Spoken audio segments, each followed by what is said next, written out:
Hello everyone, எல்லாரும் எப்படி இருக்கீங்க? இந்த வீக்கெண்டில் நம்ம என்னெல்லாம் சாப்பிட்டோன்றது தான் இந்த வீடியோவாக பார்க்க போகிறோம். இதில் ஃபர்ஸ்ட் அண்ட் ஃபோர்மோஸ்ட் ரெசிபி நான் ஃபஸ்ட் டைம் கேள்விப்படுறேன். பன்னீர் மக்கானா கிரேவி. இது நீங்கள் கேள்விப்பட்டிருந்தீங்கன்னா ப்ளீஸ் கமெண்ட்டில் சொல்லுங்கள். நான் ஃபஸ்ட் டைம் கேட்டேன், ஃபஸ்ட் டைம் சாப்பிட்டேன். ஆனால் டேஸ்ட் சூப்பராக இருந்துச்சு. ப்ராசஸ் ரொம்ப பெருசு.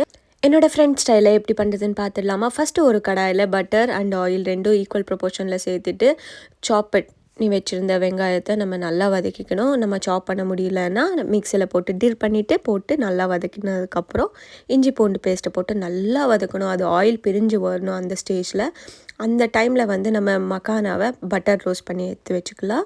நல்லா வதக்குனதுக்கப்புறம் 1:2 ரேஷியோ, ஒரு வெங்காயம் எடுத்திங்கன்னா 2 டொமேட்டோவை நல்லா ப்யூரி பண்ணி சேர்த்திக்கணும். இங்கே வந்து 2 வெங்காயம் எடுத்திருந்தாங்க.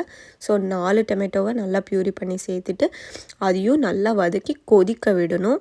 ஒரு 1/2 hour ஊற வச்சுருந்த முந்திரியை நம்ம பேஸ்ட் பண்ணி இதுக்கு ஆட் பண்ணிக்கணும். நீங்கள் வந்து உங்களுக்கு ஏற்ற மாதிரி முந்திரி போட்டுக்கலாம். முந்திரி இல்லைன்னா தேங்காய் கசகசையும் அரைச்சி நம்ம ஆட் பண்ணிக்கலாம். Depends on your taste. முந்திரி போட்டால் நல்லாயிருக்கும். முந்திரி பேஸ்ட் ஆட் பண்ணதுக்கப்புறம் அந்த மிக்ஸி ஜாரையும் அப்படியே கழுவி ஆட் பண்ணிடணும். வாட்டர் போட்டதுக்கப்புறம் தேவையான அளவு உப்பு, சில்லி பவுடர், ஹளதி, கரம் மசாலா இவ்வளவும் ஆட் பண்ணி அது ஒரு கொதி வர வரைக்கும் வெயிட் பண்ணணும். அந்த டைமில் பன்னீரை பட்டர் போட்டு ரோஸ்ட் பண்ணிக்கலாம். இதை கறிக்க வைக்கக்கூடாது. கிரேவி ஒரு கொதி நல்லா வந்ததுக்கப்புறம் நம்ம வச்சுருந்த மக்கானாவை ஆட் பண்ணிக்கலாம். மக்கானா போட்ட உடனே தண்ணி இழுத்துக்கும். அதனால் நீங்கள் கிரேவிக்கு கொஞ்சம் எக்ஸ்ட்ராவாக தண்ணி ஊற்றிருந்தா பெஸ்ட்டு. இது ஒரு 5 minutes ஆன உடனே நம்ம ரோஸ்ட் பண்ணி வச்சுருந்த பன்னீரையும் ஆட் பண்ணிவிட்டு 5 to 10 minutes ஒரு கொதி வர வரைக்கும் வெயிட் பண்ணிவிட்டு ஆஃப் பண்ணிங்கன்னா சூப்பராக மக்கானா பன்னீர் மக்கானா கிரேவி ரெடி ஆகிடும். சொல்கிறதுக்கு ரொம்ப ஈஸியாக இருந்துச்சு. But she is a multi tasker. நிறைய வேலை பார்த்தாங்க. நான் பேசினதை தவிர்த்து நான் எதுவுமே பண்ணல. பார்த்தீங்களா, பேஸ்ட் இருக்கும்போதே இன்னொரு ரெசிபி போயிட்டாங்க. இதுதான் பகாரா ரைஸ். இதுவும் நான் ஃபஸ்ட் டைம் இவங்ககிட்ட தான் கேள்விப்பட்டேன். எனக்கு தெரில இவங்க தான் புதுசாக கண்டுபிடிக்கிறாங்களா இல்லை இந்த ரெசிபீஸ் எல்லாம் இருக்கான்ட்டு. She's from Andhra. உங்களுக்கு யாருக்காச்சும் ஆந்திராவில் இந்த 2 ரெசிபி தெரிஞ்சுருந்தா ப்ளீஸ் கமெண்ட்டில் சொல்லுங்கள். இது எப்படின்னா எல்லா ஹோல் ஸ்பைசஸும் ஒரு குண்டால் தூக்கி போட்டுடணும். இதுக்கு பட்டை, கிராம்பு, லவங்கம், ஷாஜீரா, அனானஸ் பூ எல்லாமே போட்டுடணும். எனக்கு இந்த ரெசிபி பண்ணும்போது தான் ரொம்ப கொஞ்சம் வித்தியாசமாக இருந்துச்சு. நம்ம எல்லாம் எப்படி பண்ணுவோம், ஆயில் போட்டதுக்கப்புறம் நம்ம எல்லா ஹோல் ஸ்பைசஸும் போடுவோம். ஆனால் இவங்க ரொம்ப டிஃப்ரெண்ட்டு. ஃபஸ்ட்டு ஹோல் ஸ்பைசஸ் எல்லாம் போட்டுட்டாங்க, அதுக்கப்புறம் கீ ஊற்றுறாங்க. நான் யோசிச்சேன் என்னடா இது அப்படின்ட்டு. அவங்கக்கிட்டையும் கேட்டேன் ஏன் இப்படி பண்ணுறீங்கன்ட்டு. அவங்க சொன்னாங்க நம்ம வந்து ஃப்ளேவரை உள்ளே நல்லா இறக்கணும் இதுக்கு. ஸோ அதனால் நான் ஃபஸ்ட்டு கீ போட்டு ஆயில் போட்டு அதுக்கப்புறம் சுடு தண்ணி ஆட் பண்ணிவிடுவேன். இப்படி பண்ணாதான் பகாரா ரைஸுக்கு நல்ல ஃப்ளேவர் இறங்கும் அப்படின்னாங்க. சுடு தண்ணி போடணுன்னு சொன்னியே, எவ்வளோன்னு சொன்னியம்மா அப்படின்னு கேட்பீங்க. ஸோ நான் இங்கேயே சொல்லிடுறேன்.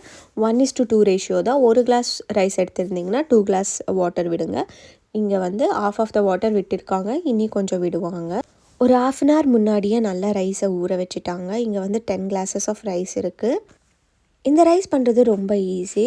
இஞ்சி பூண்டு பேஸ்ட்டு, உப்பு, அதுக்கப்புறம் உங்களுக்கு தேவைப்பட்டால் ஆனியன் போட்டுக்கலாம், இல்லைனா ஸ்கிப் பண்ணிக்கலாம். நாங்கள் இன்றைக்கி ஸ்கிப் பண்ணிட்டோம். எல்லாத்துலேயும் ஆனியன் போட்டிருக்கோம், அது இல்லாமல் ரா ஆனியனும் வச்சுருக்கோன்ட்டு.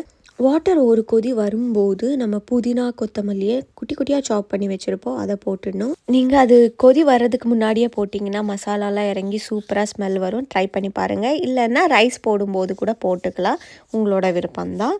பகாரா ரைஸுக்கு வந்து கண்டிப்பாக ஏதாச்சும் ஒரு கிரேவி வச்சு தான் சாப்பிட முடியும், அப்படியே சாப்பிட முடியாது. நீங்கள் குக்கரில் பண்ணுறீங்கன்னா ஒரு விசிலில் போட்டு ஆஃப் பண்ணிடலாம்.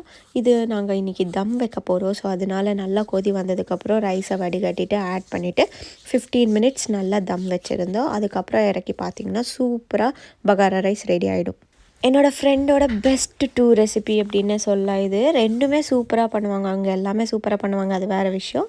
பட் இந்த 2 செம்மையாக டேஸ்ட்டில் இருக்கும். அது இல்லாமல் வெங்காயம் சட்னி, அதை மட்டும்தான் நான் ரெசிபி மிஸ் பண்ணிட்டேன். பட் கண்டிப்பாக ஒரு நாள் அதை போஸ்ட் பண்ணிடுறேன்.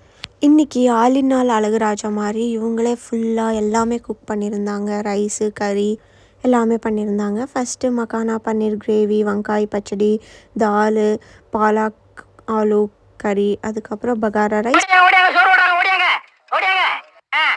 இதே ஃபீல் தான் நான் எல்லாருக்கும் கூப்பிட்டு பரிமாறிட்டு இருந்தேன். சாரி சொல்ல மறந்துட்டேன். பூரியும் பண்ணியிருந்தாங்க. இவ்வளோ ரெசிபியில் உங்களுக்கு என்ன ரெசிபி பிடிக்கும்னு கமெண்ட்டில் சொல்லுங்கள். எனக்கு எல்லாமே பிடிச்சிருந்தது. நல்லா சாப்பிட்டு என்ஜாய் பண்ணோம். சம்மரில் எது பண்ணுறோமோ இல்லையோ கண்டிப்பாக இது எல்லாரும் பண்ணுவாங்க. ஏன்னா சம்மரில் மட்டும்தானே இங்கே வெளியே போய் ஜாலியாக இருக்க முடியும். அப்போ தான் ஒரு 22 டிகிரி எல்லாம் வரும். பட் இந்த வாட்டி நல்லா வெயிலே அடிச்சது. ஸோ பார்பிக்யூ பண்ணுறதுக்காக எல்லாமே ப்ரிப்பரேஷன் போயிட்டு இருந்தது. அவ்வளவும் சாப்பிட்டு திரும்பி பார்பிக்யூ அப்படின்னு நினைக்காதீங்க. இது next day. So next day ஈவினிங்க்கு பார்பிக்யூ பிளான் பண்ணியிருந்தோம். ஸோ அப்படியே பிளான் பிரகாரம் போயிட்டோம். அங்கே நின்று வேடிக்கை பார்த்து அந்த குளிர் காயறது இருக்குல்ல, அதுவே சூப்பராக இருக்கும். இங்கே வந்து அவ்வளோவா எதுவும் நெருப்பெல்லாம் வச்சுருக்க மாட்டாங்க. ஸோ இது ஒரு ஜாலியான ஃபீலு, கிட்டக்கே நின்று பார்த்துட்டு இருக்கிறது. So full and full barbecue marination எல்லாமே அவங்க ஆல்ரெடி ப்ரிப்பேர் பண்ணி வச்சுருந்தாங்க. அதை நல்லா அழகாக அவங்க குக் பண்ணும்போது நான் சும்மா அப்படியே ஒரு வியூவை பார்த்தேன். சூப்பராக இருந்துச்சு. இது என்னோடய ஃப்ரெண்டு வீடு தான். அவங்க கார்டன் ரொம்ப பெருசாக சூப்பராக என்ஜாய் பண்ணிட்டு இருந்தோம். எல்லா ஃப்ரெண்ட்ஸும் வந்திருந்தாங்க. கிட்டத்தட்ட ஒரு 9 to 12 மெம்பர்ஸ் இருந்தோன்னு வச்சுக்கோங்க. கிட்ஸ் எல்லாம் சேர்ந்தால் இன்னும் ஜாஸ்தியாகும்னு நினைக்கிறேன். கரெக்டாக கவுண்ட் எனக்கு தெரில. செம்ம சூப்பராக இருந்துச்சுங்க பார்பிக்யூ மட்டும். நீங்களே பார்க்கும்போது எவ்வளோ சூப்பராக குக் ஆகிட்டு இருக்குல்ல. வெரி டேஸ்டி, செம்ம ஜூஸியாக. நான் நல்லா என்ஜாய் பண்ணி சாப்பிட்டேன். அதுக்கப்புறம் கார்னும் வச்சுருந்தோம்.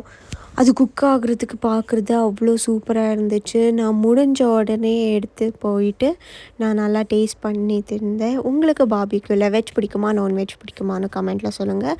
இன்றைக்கி வந்து வெஜ் நான்வெஜ் எல்லாமே பண்ணியிருந்தாங்க. நான் நல்லா பார்பிக்யூ பன்னீரெல்லாம் என்ஜாய் பண்ணிவிட்டு நெக்ஸ்ட்டு நாங்கள் போய் பரோட்டா கடை போட்டேன். சூப்பராக இருந்துச்சு. இந்த இதில் பரோட்டா ட்ரை பண்ணதுமே ஒரு ஷீட் போட்டு அதுக்கு மேலே பரோட்டா போட்டிருந்தோம். ஏன்னா கொஞ்சம் அதிகமாக சூடு இருந்துச்சுன்னு. அதுக்கப்புறம் போக போக அதை எடுத்துகிட்டு அப்படியே போட்டோம். நல்லா கிறிஸ்பியாக தான் வந்திருந்தது.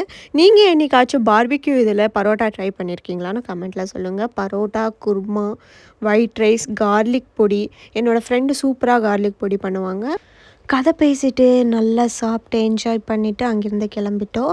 இப்படி தான் எனக்கு ஹோல் வீக்கெண்ட் போச்சு. உங்களுக்கெல்லாம் எப்படி போச்சுன்னு எனக்கு கமெண்ட்டில் சொல்லுங்கள். இந்த வீடியோ பிடிச்சிருந்தால் லைக் பண்ணுங்கள், ஷேர் பண்ணுங்கள், மறக்காமல் சப்ஸ்கிரைப் டு மை சேனல்.